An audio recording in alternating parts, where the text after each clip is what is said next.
Thank you, Asmi, for this beautiful introduction. You always give me more credit. And I hope, as we say in Arabic, أحب أن أكون عند حسن ظنك, that I hope I step up to your beautiful perception. So I was recently part of reviewing some good material from thank you about Dostoevsky's story in one of his novels. There's in the Brothers Karamazov, the grand novel, and which was his last work, and it was published in 1880. There's a little story within the larger narrative, within the larger grand narrative, where one of the characters discusses a story he's thinking about, and it's a story of Jesus returning to the age of Inquisition in Spain, when the church was killing heretics, mostly Muslims. And of course, sometimes, like having my mother's side is Circassian, I cannot help but think perhaps it wasn't a coincidence that Dostoevsky wrote about the killing of Muslims in this brutal manner, when also the Russian Royal Army had just committed a massacre against the Circassian Muslim population in the Caucasus between 1860-something until the end of 1870s. And so he basically was writing this novel in the wake of that horrific massacre. And it's considered one of the largest massacres of the 19th century because it decimated more than 95% of the Circassian population in the Caucasus, basically due to brutal killings, a genocide, mass starvation, and forced exile, and which is why my ancestors traveled to the Ottoman Empire. And we are told that my grandfather's father was born on the way, or my grandfather himself. We hear that he was born on the way, and the Circassian community didn't discuss this massacre much. But when I was rereading Dostoevsky, I went into it and I realized how horrific it had been and how they were a dignified people, the Circassians, and they really moved on and integrated again. Because, during the Mamalik too, they also were the Muslim actually period that repelled the Mongol and the Mongol invasion and also the Crusaders. So they have been part and parcel of the evolution of the Muslim world. But what drew my attention this time, in the Grand Inquisitor actually challenges Jesus and says, "Why have you come back?" He said, "You refused the three temptations." Yeah, the three temptations of Satan. He said that, and we have accepted them. Meaning the church, the authorities of church and state have accepted the temptations. And what were these temptations? Basically, Christ, when he went into the desert and fasted for 40 days, the devil came to him and he said, if you give up this, I shall give you, basically giving him temptations. He said, if your Lord loves you this much and you've been fasting, ask the stone to turn into bread. And Christ refuses. And he says, man does not live by bread alone, but lives by every word that comes out of the Lord's mouth. And in Arabic, we say insan, ليس بالخبز وحده يحيى الإنسان, which is a gender-neutral term, that a human being does not live by bread alone. And then he actually asked him to throw him, the second temptation, he asked him to perform a miracle, that to throw himself from the roof of the temple so that the angels will catch Jesus. And he says, I shall not tempt the Lord my God. And at the very end, he offers him that if he gives away his spiritual power, the kingdoms of the earth until the end of time, basically political authority and control power. And Jesus every single time chooses God over all these temptations. So these are the last temptations of Christ, as they're usually stated in Christianity. But I say they are the first foundations of Islam, because the same thing, that the Quran, as we know, records all these contentions against the Prophet Muhammad, how they said all the prophets came with miracles, and yet you don't have a miracle with you. And the Quran says this book, this linguistic being, is the miracle itself. this linguistic event that can shift your worldview is the miracle itself. That that what you think as ordinary is the extraordinary. That this life itself, the fact that it is created, is extraordinary. That you're alive is extraordinary. So Islam rejects the miraculous and the occult.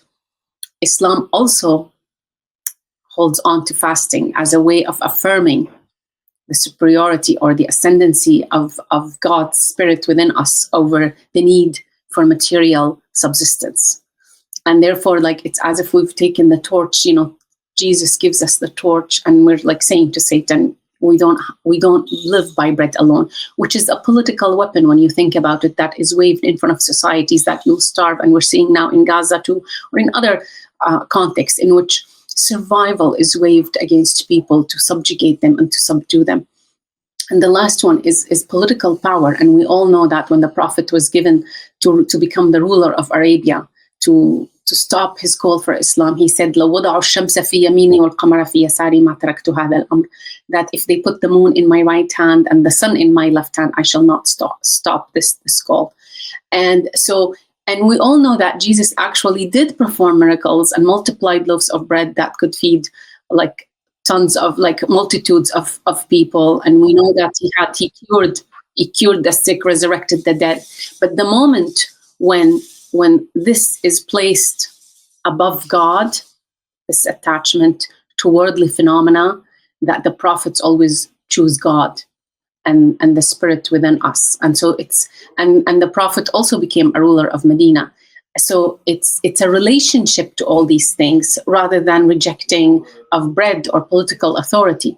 But do you place bread or political authority above God? That is where Islam also fine-tunes these relationships with body, with spirit, with political authority, that you can be in power, but as long as you don't worship power. And that's why, like, actually the temptation story in heaven is not, Satan does not tempt Adam and Eve in the Quranic version of the creation story with the tree of the knowledge of good and evil. Satan tempts them with the tree of immortality and invincible power, the hunger for immortality and the hunger for unfading power. And that is like, and they ate from this tree.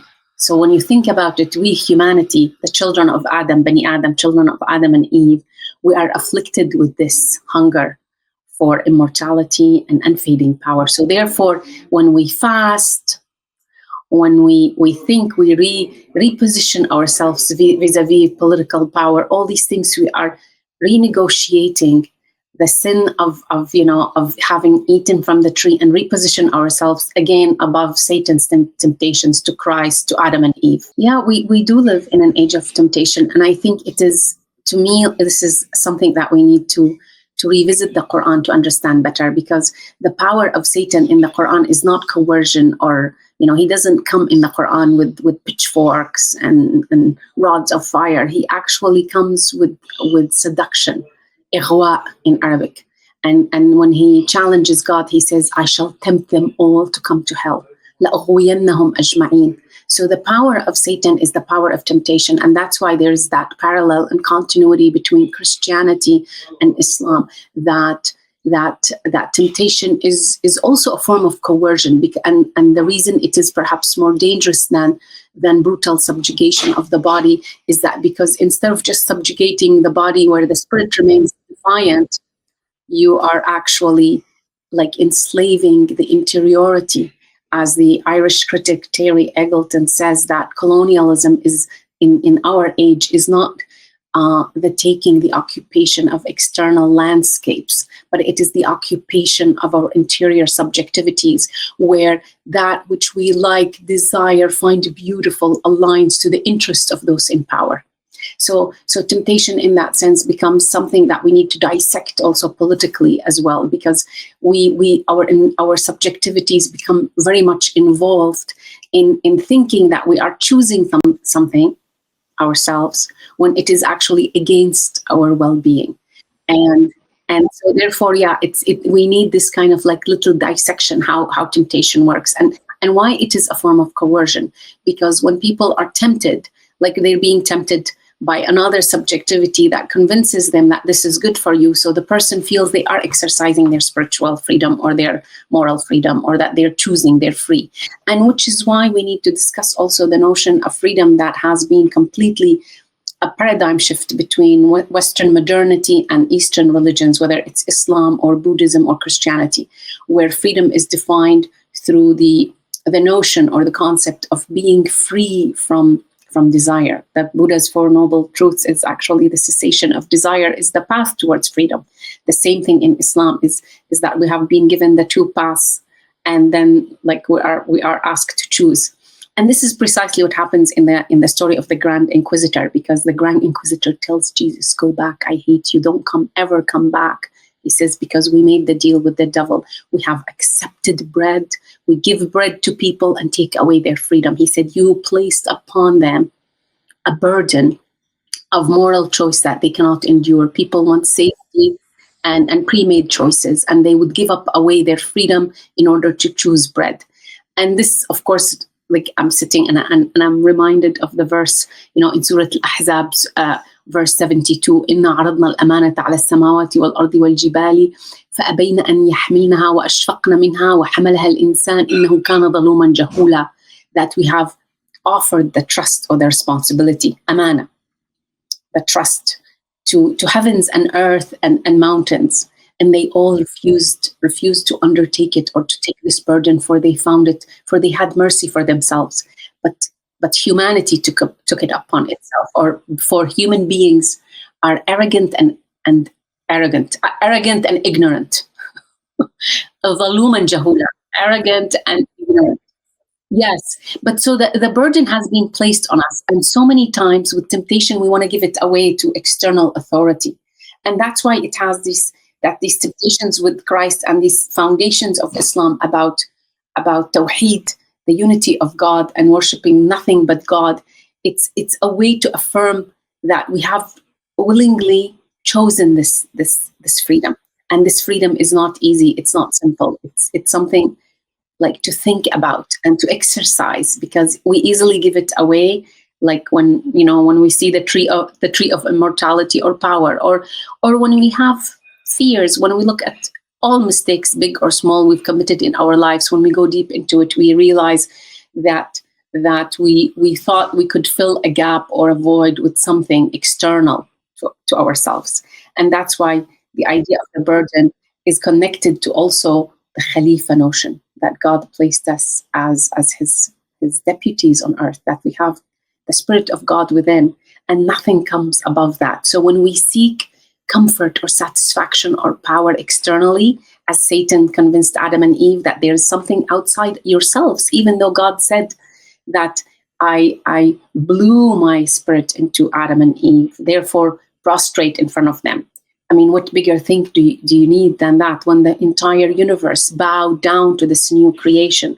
And yet Satan's power was to actually make them lose their connection to self and think there is something stronger, better, more powerful outside themselves, even though the angels bowed to the Spirit of God within, and they thought there is something external. So anytime we seek external satisfaction, anytime we go outward to fulfill ourselves, we are relinquishing our existential status in the universe and the incredible power that has been placed within ourselves. You brought up some really good points when you also talked initially about no coercion in religion. And this is related to the temptations, because the reason that our major religious traditions, in whether it's those that we call the Abrahamic, Judaism, Christianity, and Islam, and even Buddhism, Taoism, Confucianism, their aversion to the occult and to the miraculous has a profound meaning, because the occult or the miraculous is also a form of coercion and temptation. So when the Quran says there's no coercion in religion, it is an invitation to come willingly to God, to accept on our own, not because our senses externally have been overwhelmed with something so extraordinary, but to actually look at already the ordinary and look within ourselves. That's why Muhammad Iqbal repeatedly referred to the verse in Surah Fussilat, سَنُرِيهِمْ آيَاتِنَا فِي الْآفَاقِ وَفِي أَنفُسِهِمْ حَتَّى يَتَبَيَّنَ لَهُمْ أَنَّهُ الْحَقُّ. We shall show them our signs in the horizons and within themselves, so that they know it is the truth. And so therefore the idea of rejecting the occult is very much connected to our ability, because we're giving up so much for so little. Exactly, we give up so much for so little. And that's why, like, Satan was offering, and the Quran always tells us that Satan does not deliver, makes huge promises but does not deliver. And his ultimate promise is to actually bring us all to hell. لأغوينهم أجمعين ولأملأن جهنم منهم أجمعين, that I shall fill hell with all of them. And then he says, except عبادك المخلصين, except those who have been saved, who are pure. In Arabic, it could have the double meaning. Mukhlasin is somebody who has been saved, and also somebody who has ikhlas, like sincerity of the heart, and that's like, sincerity. And so I think what Iqbal here is like the reason he was so much influenced by Rumi, because Rumi also says you don't know who you are, where you come from, that it is love, ishq, that brought you here. That's why you're here, and you forget and you look for crumbs, Rumi says. And the Quran actually tells us in several scenes that those who have committed grave sins and crimes, when they are placed in the hereafter in front of their sins, they are willing, if they possess the entire wealth of the planet and several times fold, that they would give it away like in a flash to repent. And so the reason the Quran creates these scenes is to give us a different way of evaluating and assessing our moral references. What do we value? Is there a price on my soul? What are the things I'm like running after in this world? And that's why like fasting is so radical, because it is the first need, like water and food, that we are threatened with usually, that we are like unconsciously, that, you know, life depends on that. So when we stop eating and drinking, there's this affirmation that, and if I could overcome this, then what else? Yeah, it's basically losing fear of death in a way when you think about it, because the bodily survive. Like it's basically an affirmation that there's continuity of consciousness, of spirit, and that a human being does not live by bread alone. That my subsistence, my survival, is not just material. And so it's kind of a coming back, a return to a state of remembrance, to a state of dhikr, like we remember, tadhakkar, that we remember who we are, and so that we don't run after crumbs. Because we all have, you know, in life gets like, it pulls us, because that's the nature of like this external phenomena. I will go back to the Quran to do that too. There are several scenes in the Quran where it describes the reality of this worldly existence. And it always says it is game and ornament. And it says mata' al-ghurur, which I like to translate as the clutter of the ego, like the stuff. When it says ghurur, you know, it's pride.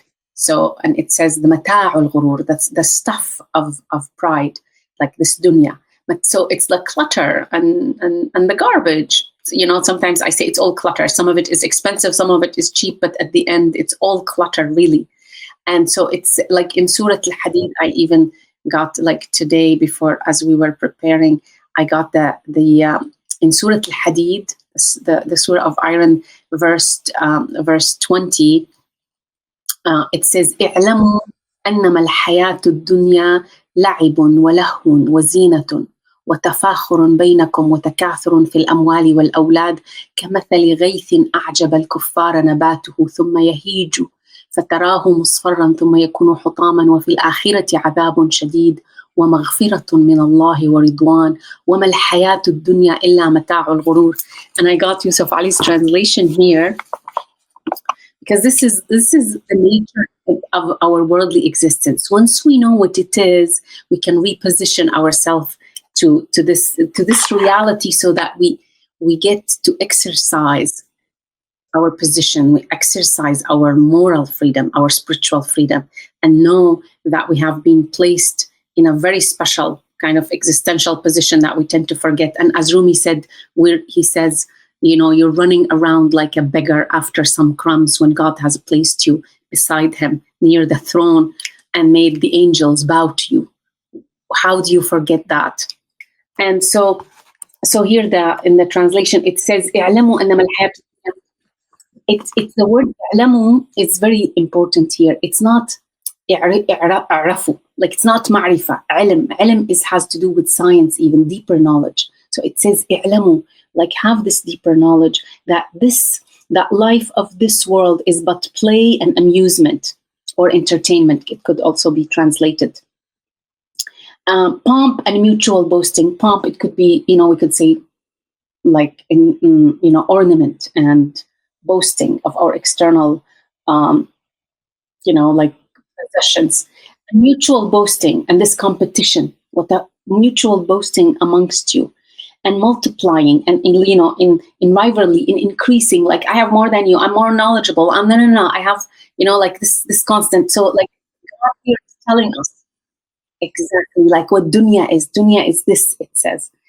And it says amongst yourselves. And then he says, here is an analogy that I shall give you. Look at the rain and the growth which it brings forth, delight to the hearts. It says of kuffar. Kuffar in Arabic means those who deny truth, but also it is a reference to the peasants who plant under, like because they cover plants with soil. So kufr, it means literally cover, as in English, cover. Yeah, so it could have the double meaning that this worldly ornament, this like amazing things we see in terms of abundance and flourishing, could actually be like, could attract kuffar just the way it attracts the peasants when they see the plants growing out from the soil. So it has this double meaning. But then it says it brings forth delight and it's beautiful. And then it says soon it withers, and you shall see to grow yellow, and it becomes dry and crumbles away. It says so is dunya.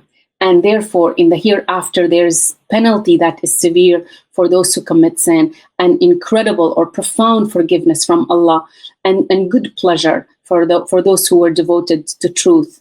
And what is this life of this world but the goods and chattels and clutter of deception? Here it says, which I call the clutter of the ego.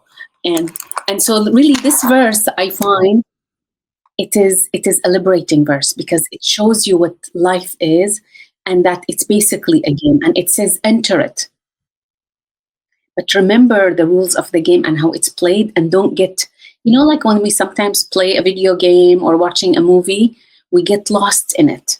But there's a moment when we say, oh, this is a game, or this is a movie somebody directed, I'm just watching it. And there's that momentary awakening and awareness. So the Quran is asking us to know the reality of this worldly existence, to awaken from it, so that even when we play to it, it doesn't go to our head. That's exactly what the way the Prophet came back. He even became a ruler, but he chose not to build palaces for himself when he became a ruler. It became moral responsibility to distribute wealth, as Yusuf also in the Quran does. The wealth and status doesn't go to the head of Yusuf when the Pharaoh appoints him, when the king of Egypt appoints him. And he becomes an instrument, a conduit of service and justice. And so the Prophet was able to have family, children, and even political power. So, but he didn't fall into the temptation of placing them above the divine within him. And that's why he was not after building palaces, and he left pretty much nothing. And then he exercised this moral accountability and moral freedom. And he knew how to play the game without falling into it. So Islam actually gives us a new kind of repositioning of ourselves vis-a-vis this game of life. So because when you also, like, you're afraid of this game and you abstain from life, you're giving dunya so much importance. It's like, oh, like I shall not enter this race. But when you know it's truth, that it is an illusory kind of game, and then you play it, but you don't get lost. And if there's any temptation, you're able to actually see through it. Yeah, in the Quran, the opposite of kufr. Yeah, I think we're like, there's static, so I sometimes don't know if you stopped or it's a technical issue. So like the opposite of kufr in the Quran is not iman, it's shukr. So we're either in a state of acknowledgement or a state of denial. And so when we also deny who we are, then like, so it's not actually just denying God. When we deny God, we deny ourselves, because God's spirit isn't within us, and we deny this this special status that God gave humanity. Yeah. And when we acknowledge who we are, the state of gratitude, we become also immune to temptation, because like there's also satisfaction that, as we were saying earlier, Asmi, this hunger for external possession or or food or like, you know, anything, is actually this, like, you know, there's an emptiness and a denial of the riches within. And so therefore we become empty outward, when we actually realize how rich we are already and how much we have, and we're in a state of acknowledgement of the amazing gifts we have within and without. The relationship shifts. Yeah. And it is a form of exercising that moral freedom. Like when you come to God in moments of wellness and in moments of abundance, and to remember, because people tend to come, and the Quran says when people are in need, they return to God. And then when they are doing well, they forget, it says. They go into a state of forgetfulness. So it's good to be in a state of remembrance. That's, for me, dhikr is not just the ritual of doing dhikr, which is also good because it calms the senses, but dhikr is a bigger concept. It's a way of, it's an ontological state. It's a way of being in the world, of showing up in the world. Yeah. It's being in a state, yeah, it's staying in a state of remembrance. Yeah. To remember, to come back to the moment, to come back to yourself. And that's why that verse about, yeah, about life, yeah, about life being an ornament and competition, when we remember that, then we step out of that race, the rat race as they call it. And then it becomes a life of discipline, humility, and work. Whatever is, you know, on your plate, you finish it. You show up for whatever is in your life. And it's not about like reaching some ultimate goal, because this dunya, the Quran tells us, even at its best, it's like a gorgeous plant that will wither away. It is bound to wither away and dry up, and, you know, like fly in the air. So it tells us to always remember that dunya is not static. It's not possessible. It's always transient and finite. And that's why, yeah, like this idea of return is very important, because the Quran creates these scenes. I find them like fascinating. Like, for example, specifically in Surah Al-Zumar, it says to the Prophet and everybody around him, it says, إِنَّكَ مَيِّتٌ وَإِنَّهُمْ مَيِّتُونَ, that you are already dead and they are already dead. And then there are scenes in the surah where people who are already in the day of judgment, they're begging God to come back to do better this time. And I find that these two things go together. It's like as if, like several times actually, like over the years, I stop and rethink these two passages. And because the passage of deep regret is repeated in the Quran, I mean, the scene of these deep regrets, like, please bring us back, God, into it, so that we can give more, that we can be better, that we can, and when it says you are already dead, so I was discussing this with my husband the other day, and I said, it's like God actually is telling us in the Quran that this dunya is, you are given a chance. Actually, you're already dead and you're being given, how would you behave? Like, imagine the psychology. So I was saying to my husband, I said, the Quran creates like very subtle psychology, that you've been given another chance. And I say, Quran, I was saying to my sons as well, and my husband, like the other day, I said, it's like if somebody, like, you really, really for sure find yourself in Akhirah, and you say, God, please bring me back, and you are brought back, what would be your psychology? What would be your feeling? What are the things you want to do? And I said, that's what the Quran gives you when you read it repeatedly, that you've been given an incredible chance to come back and be the best of yourself, and to really see through the illusion of Satan and the temptations, and to come back to this inner power, and to choose for yourself, like, where to align. It's like you're given a chance. This is your chance. You're here. Yeah, yeah. Isn't it incredible? You're back. You're here. It's, yeah, and that's exactly. And the Quran adds this other psychology to it, this other layer. The idea of the time machine. The Quran gives you that advantage, like that psychology of, like, that you're already gone and you came back. And imagine how sometimes we have these like fantasies. Oh, when my children younger, I would have loved to play more with them. I would have, Yeah, and I would have like, loved to do more things with my parents, or being, like my mom, like for example, loved letters. I wish I sent her more letters, things of that sort. And yet the Quran tells us like actually you're already here. Like, and so that's why I learned from the Quran, like, yeah, the idea of, I call it beautiful regret. And so my friends sometimes are puzzled. What do you mean? Like, how people say, I have no regrets, I have no regrets. And I say, no, the Quran wants you to examine your regrets and turn them into something, into like a new generative.